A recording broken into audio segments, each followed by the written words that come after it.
amigos, regresamos en este rumbo de la mañana y vamos a recibir con un fuerte aplauso un invitado de lujo que nos honra en este espacio.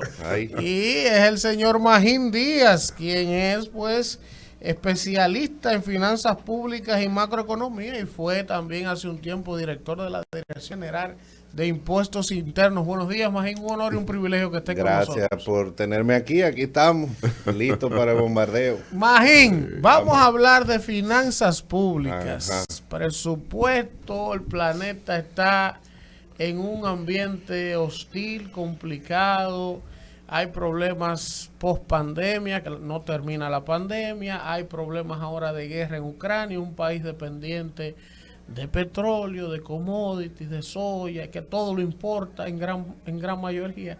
Entonces, Magín, desde tu lectura como especialista en macroeconomía, el presidente hablaba el domingo de muchos números macroeconómicos y que estamos bien y que somos el país de Latinoamérica que más estamos creciendo, pero ¿cómo se traduce eso en el día a día de la gente? ¿Cómo la gente puede percibir esa bonanza de la que nos hablan siempre de números macroeconómicos? Esa es la pregunta. Sí, claro. Usted el que sabe de macroeconomía aquí. Hay un planteamiento. Sí, eso es una filípica. Sí. Mira, bueno, son muchas cosas.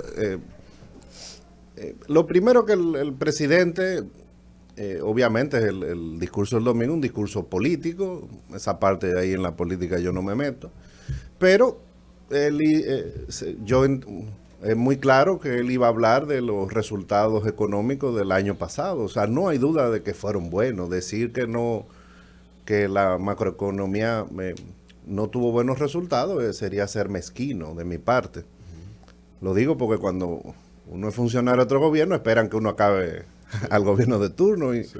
No necesariamente es así. O sea, el manejo, el desempeño macroeconómico, los mismos organismos internacionales como el Fondo, el Banco Mundial, el BID, las agencias calificadoras de riesgo, bancos de inversión, todos coinciden que fue el mejor desempeño macroeconómico de América Latina. Okay. La economía creció 12%, hay una crítica que se está haciendo, que si eso fue un rebote o no, eso es relevante. Hay muchas economías que cayeron y no crecieron el año pasado tanto como nosotros. O sea, la economía se recuperó. Eso no es magia, eso tiene explicaciones. En gran parte se debió al empuje de la economía americana. Cuando la economía americana crece 6% y nosotros dependemos de ello para las exportaciones, las remesas, el turismo, esta economía crece mucho. Ese fue un factor, además de otro. O sea, el desempeño económico en general fue bueno. Y yo creo que eso, siempre la gente habla de que eso no se siente en la calle. Bueno, ¿qué pasa cuando la economía crece cero? Se siente menos. No, hay un desastre. Entonces, a veces la macroeconomía es un poco esotérica, pero haz el ejercicio alternativo.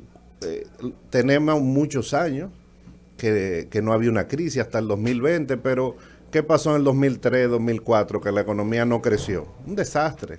¿Qué otra época no creció? En los años 80. ¿Cuál es cómo uno recuerda esa década? La década perdida, no solo aquí, sino en América Latina. Entonces, ¿cuál fue otra época que no crecimos? El año 90, que fue una de las crisis más grandes, que había que hacer fila para comprar combustible y eso. Entonces, ¿y qué ha pasado en Chile? Hay muchas teorías de esa explosión social, pero realmente la economía dejó de crecer. Chile en los 90 crecía 6, 7%, después crecía 5%, después 4% y después los últimos 7, 8 años crecía 2%. Entonces, una economía en crecimiento te permite el aumento de las exportaciones, la recuperación del empleo, que aumente el consumo de la gente. Entonces, yo siempre he sido un fanático del crecimiento económico. Se recuperó el empleo en el país, una gran parte de los empleos perdidos en la pandemia. Entonces, yo creo que esa parte bien. Ahora, eso no significa que todo el mundo esté bien. Hay personas o familias que no van a recuperar los empleos que perdieron en la pandemia porque el mercado laboral cambió. Yo, por ejemplo, hago ahora el 80% de las reuniones virtual. Hay empresas que no necesitan tanto empleados, se dieron cuenta de que pueden ser más eficientes. Entonces hay una transformación del mercado laboral que una parte va a ser permanente. Ya el Zoom llegó para quedarse, o como usted le quiera llamar, Teams o el programa que usted use. Entonces las empresas se están recomponiendo también. Y el mercado laboral, o sea, la gente va a tener que adaptarse o reentrenarse, por ejemplo. Y ahora esto ha coincidido con un periodo de altos precios, fruto de la pandemia, porque no había un manual de cómo manejar una pandemia. Entonces, una parte de lo que está pasando es por la misma decisión de los gobiernos de empujar las economías. Por ejemplo, en Estados Unidos se hizo un paquete fiscal de 25% del PIB. En 2 años es una locura. Ahora, ¿qué ellos dijeron? Vamos a yompear la economía. La ministra del Tesoro dijo, bueno, si esto trae inflación, es posible, pero vamos a recuperar los empleos y después nos vamos a preocupar por la inflación. Entonces sí, hay un periodo de altos precios que no habíamos vivido en 10 años. Entonces, bueno, ahora con la guerra pues se complica el tema. El pasado domingo en su discurso el presidente anunciaba como parte de las medidas paliativas para el contexto económico actual, el tema del aumento de los programas sociales, 300,000 personas más, supérate, el aumento del bono gas.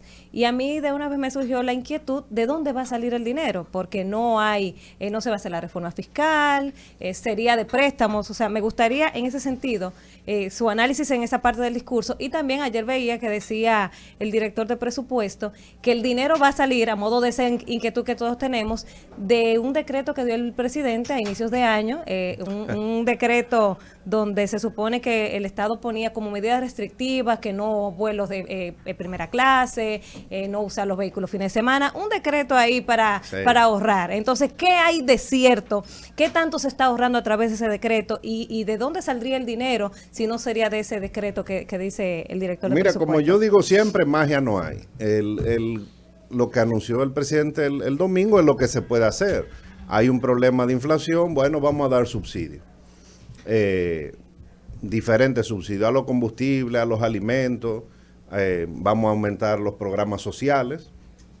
Y del lado del presupuesto solo hay 2 opciones, o te endeudas más, aumenta el déficit de la economía con más gastos, o deja de gastar en algunas cosas para gastar en estos subsidios. Lo que yo vi que dijo el director de presupuesto es eso. Vamos a hacer un espacio fiscal que ya lo tenemos identificado. Eso es lo que significa que vamos a dejar de gastar en otras cosas. Ahora, después habrá que ver en estos meses en qué fue que dejó de gastar. Él dice que se están ahorrando 41,000 millones de pesos No, eso no. Bueno, la palabra no es ahorro. Eso es que, por ejemplo, tú tienes un presupuesto asignado, te lo van a quitar para gastarlo en otro. Eso no es ahorro, eso es reasignación del gasto. Entonces esa es una opción, que el gobierno tome la decisión de el tope de gasto dejarlo, y lo que yo gastaba en un ministerio o en inversión, pues lo voy a gastar en esto.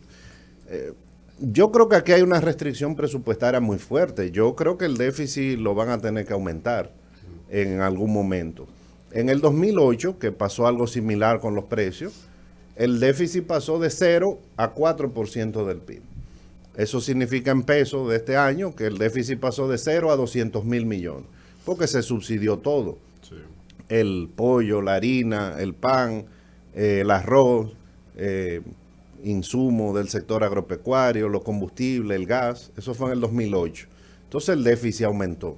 Y esa es la decisión que el gobierno tendrá que tomar en los próximos meses, teniendo en cuenta que hay una incertidumbre muy grande. O sea, no sabemos qué va a pasar en un mes. Yo imagino que el gobierno pues va a monitorear semana a semana esto. Magín, mire, Magín. La próxima llamada. Primero nosotros vivimos, ¿verdad?, con un déficit permanente de aproximadamente un 3% del PIB. Ya vamos a cumplir 10 años, o cumplimos 10 años, con un mandato de la Estrategia Nacional de Desarrollo para un pacto fiscal, que hay que hacerlo hoy, mañana, pasado, cuando sea. ¿Tenemos posibilidad, Magín, de arribar a un pacto fiscal en algún momento, buscando un balance entre los egresos y los ingresos, sin que salga afectado el pueblo dominicano en su mayoría? ¿O eso es una quimera mía? ¿Hay posibilidad de eso? Pero una quimera grande. Mira, no fuñimos ya. No fuñimos. Primero, el presidente descartó cualquier reforma en este periodo. O sea que ya ese tema está cerrado hasta el 2024. Y fíjate que el gobierno, a pesar de que hay un mandato del pacto fiscal, no iba a ser un pacto fiscal. Es lo que iba a someter una reforma y ya. Y que se aprobara rápido. Esa era la intención del gobierno y así lo dijeron algunos ministros. Entonces, es un pacto ese complicado, porque el que tiene exenciones va a querer mantener sus exenciones.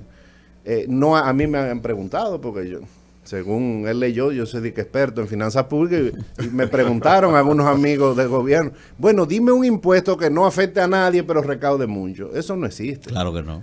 Entonces, todos vamos a sentir cualquier reforma que se haga, de una manera u otra.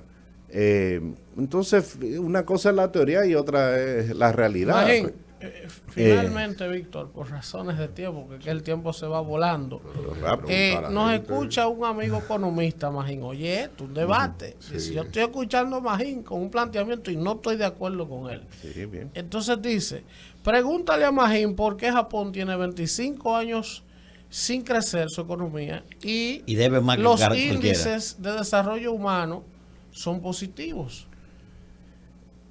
Bueno, podemos hacer un programa de Japón. Primero tiene, mientras la economía es más grande, se va creciendo menos. Es más difícil. Fíjate que la economía americana, su crecimiento potencial es 2-3%. El nivel de ingreso de Japón es altísimo y desde los años 90 se estancó por muchísimas razones. Y ahí ya eso es un debate a nivel académico incluso, de que se acabó la innovación, de que se le acabaron las ideas. El tema es que dejó de crecer, pero a un nivel, siendo ya uno de los 5 o 6 países más ricos, o sea, no es que ha ido para atrás.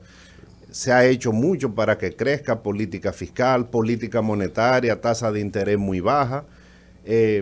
Hay un tema del envejecimiento de la población también.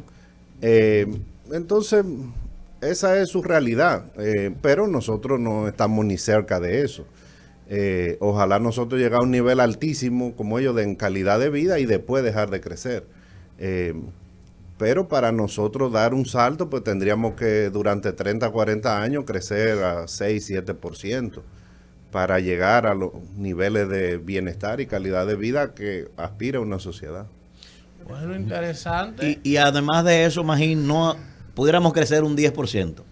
Porque yo pienso inclusive que hemos crecido constantemente en los últimos 20 años. Ahora, si no hay una voluntad política de que haya una redistribución de la riqueza que pueda generar índice de desarrollo humano al mismo tiempo, entonces no va a pasar, aunque podamos crecer 10%.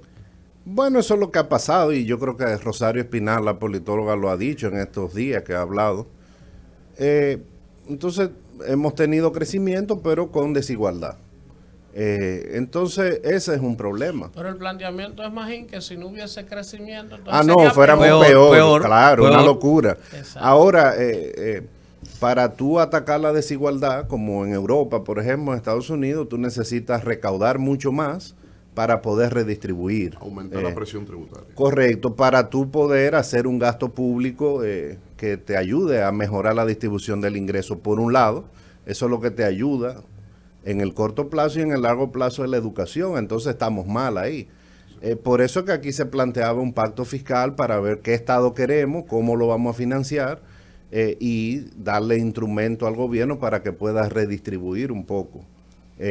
La verdad es que con este nivel de recaudación es difícil que mejore la distribución del ingreso del país, porque no va a mejorar por educación, porque hay un problema de calidad, pero entonces un Estado que no tiene muchos recursos para eso. Entonces ahí tenemos un problema. La apuesta es que el crecimiento pues va a hacer que eso mejore, pero eso, como yo dije en un artículo, es una apuesta muy arriesgada que no creo que va a funcionar. Entonces vamos a tener que vivir ojalá que con crecimiento, pero con un problema de desigualdad, y eso es peligroso. Magín. Eso incluye, Magín, lo que es la calidad del gasto del Estado. Esta reducción del gasto, yo me quedo esperando alguna explicación de que si nosotros por los últimos 20 años habíamos estado invirtiendo 4%, 4.5% en lo que es inversión en el desarrollo, bajar a 2, a 1.2, a 1.8 en esta administración, en el año pasado. Bueno, es que hay una restricción presupuestaria. Y si, ¿Cómo desarrollarlo? Entonces, bueno, el gobierno ha dicho, bueno, yo voy a cumplir mi restricción, y para eso hay en algún lado hay que bajar el gasto. La inversión también bajó un poco con respecto a lo que se había invertido en los últimos 10 años. Entonces, ahora, si se viola la restricción presupuestaria y hay un problema fiscal, eso sería peor, porque ahí tú pierdes la estabilidad de la economía en general. Entonces, el gobierno pues tiene que priorizar, y lo que hizo el gobierno, de acuerdo a su plan de gobierno, sus prioridades, y una pandemia y una crisis, porque le han tocado las 7 plagas de Egipto, ha gastado de acuerdo a la restricción que tiene. Pero un ejemplo de esas plagas, podemos fumigar el tema de que aduana no cobre sobre el costo actual del flete, sino que vaya a una media para que la inflación a los productos que ingresan al país sea menor. Como yo no tengo un concurso de popularidad, porque eso sería muy popular, a mí no me gusta ese tipo de medida de bajar los impuestos. Sí. Tú tienes, porque al final tú lo bajas y se lo baja a todo el mundo, incluyendo a los que lo pueden pagar. Sí. Entonces es mejor pues recaudar eso y después subsidiar. Esa es una manera más eficiente. Después que tú bajes ese impuesto, eso no lo vuelve a subir nadie. Entonces, en medio de esta crisis es mejor seguir recaudando eso, y además algo de los precios internacionales se tiene que traspasar, porque eso es una crisis. O sea, no podemos vender a la gente que no hay una crisis mundial. La hay, y por eso la estamos sintiendo a los precios. Magín, muchísimas gracias por haber estado con nosotros. Se nos quedan temas, por ejemplo, el tema de la decisión del Banco Central de desplazar un poco las tasas de interés de la inflación, y eso, yo espero que usted pueda volver con nosotros por acá. Cuando ustedes quieran, estamos a la orden. Muchísimas gracias, Magín Díaz. Por lo menos cada 15 días.